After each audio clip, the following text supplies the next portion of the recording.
Paolo Braganini. I'm the Vice President of Sales at St. Julian Winery. We're about to go take a tour of all our facilities. We're right in the middle of harvest. This is a great time to be here.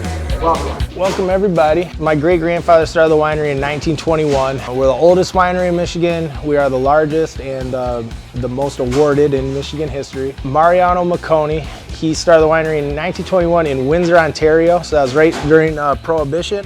1933, he moved to Detroit and he came here in 1936 to this building so he could be closer to the grapes. Been here ever since. This room is kind of multi-purpose. We obviously have awards and things hanging up.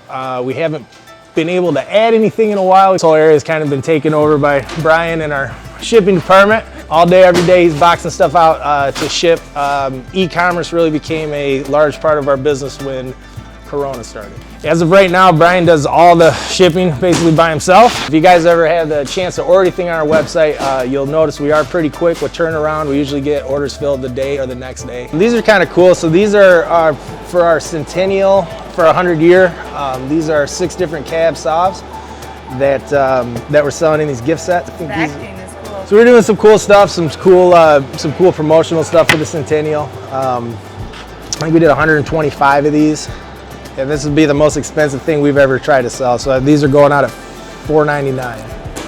Yeah, and I think we got half of them sold already, so that's pretty cool. That's awesome. Yeah. Guys, this is Kyle Totsky. He's our assistant winemaker. We call him the juice maker. This is Michael. He runs employee health and safety, so he makes sure we don't kill ourselves back here. This is Nancy Oxley. This is the Bronco-ness team. She doesn't have a lot going on right now, lots of free time. You're beard hard around here. This is our main press. So if you guys look over here, this is our main hopper here. So when grapes are coming in, I pull semis right up, they dump them into here. This pushes them through. Those are actually from 3 different farmers, so Van Buren and Berrien County. Grapes are yellow essentially, sometimes golden, a little bit of green, depending on where they hang on that cluster.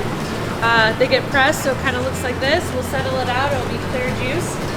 By the time we get ready to ferment, and then eventually we'll turn it into wine that looks like that. So, what's your favorite wine that you've made? That depends on the vintage, depends on the year. I love working with Sauvignon Blanc and Albarino. Different varieties that we do, that list is not full, but just to kind of give you a different idea of all the different reds and all the different whites. We're right here. About 90% of our grapes come from this area. It's about a 45-mile radius from Paw Paw. We do get some berries and some cherries. Mid and northern, we get a little bit of grapes from the northern part of Michigan, but majority of everything that we are bottling is Lake Michigan shore, and everything that we put in a bottle with our name on is from the state of Michigan. So we're pretty proud of that. She's very modest, but she was the first female winemaker in Michigan. She could be in California or France or Italy or wherever. She really loves Michigan fruit, and we're very, very lucky to have her. Sweet Nancy Peach is what Bronco-ness, that's the same blend. This used to be our main cellar. When we moved into this building in the 30s, this was an ice house. So you got the pictures over here, but they're kind of covered up. So they used to cut chunks of ice off of Maple Lake and store them down here.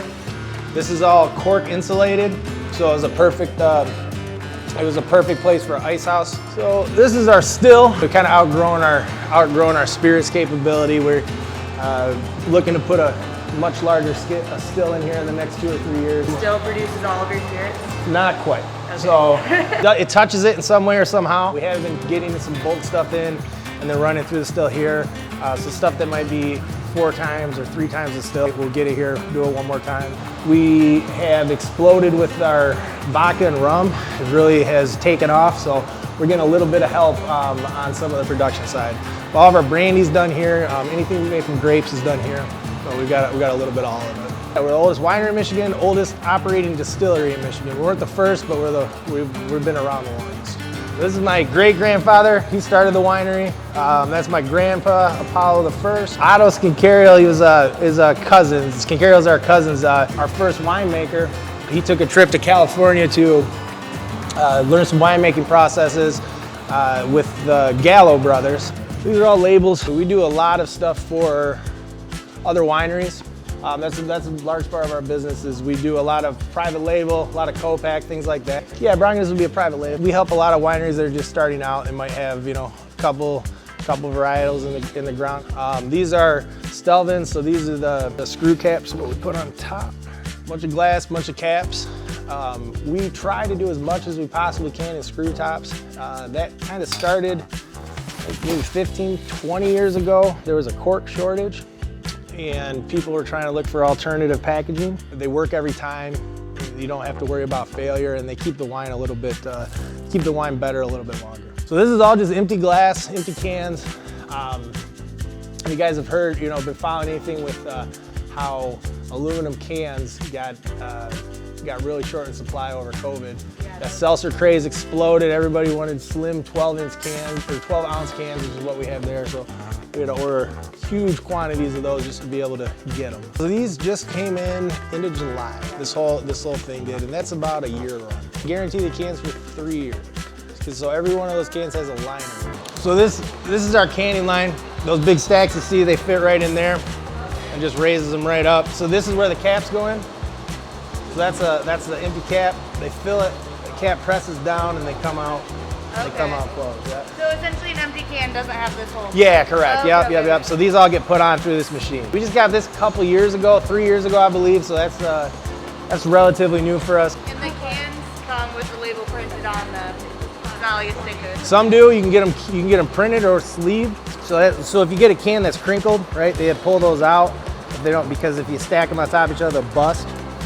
So we put 2 of these up last year. We put 2 more this year. These are 90 feet, 80,000 gallons.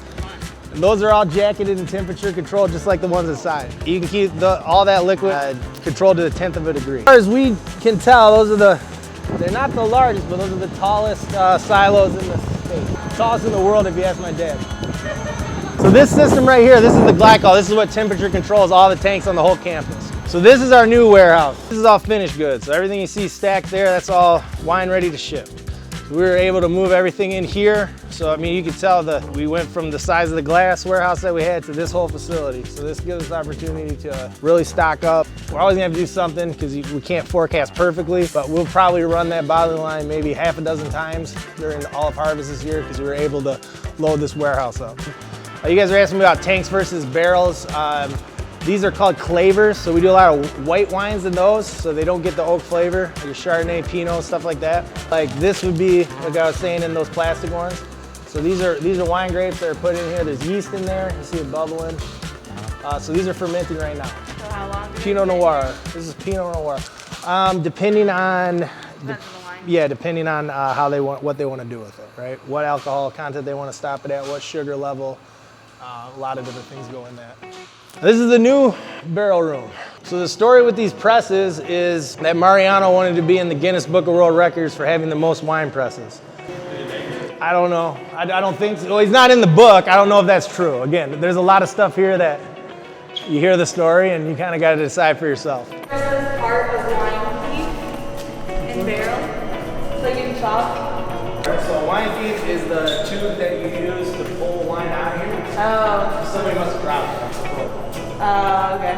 So you can just uncork them and recork them whenever? Yeah, it's just these tops right here. So these will breathe actually too, coming out some of them will. But yeah, if you want to see how it's in the barrel, we just use a tool there. Yeah. You guys aren't allowed to drink, so I won't show you. And the way they used to bring grapes in was by these little carts. Everything was bottled by hand. It was pretty cool. So where the Apollo room is, I'll show you walk around, but that used to be a railroad track. They went right through. 100 years ago. It's crazy. That train track that you guys saw in that picture, to give you an idea. That used to run right through the middle of those 2 buildings. We covered that in the 90s. That was a restaurant for a little while. Now it's a banquet hall. Hello, my name is Sylvan. I'm part of the Leadership and Business Strategy program and also part of the Broncos team. Today we are here touring St. Julian Winery to give students real life experience.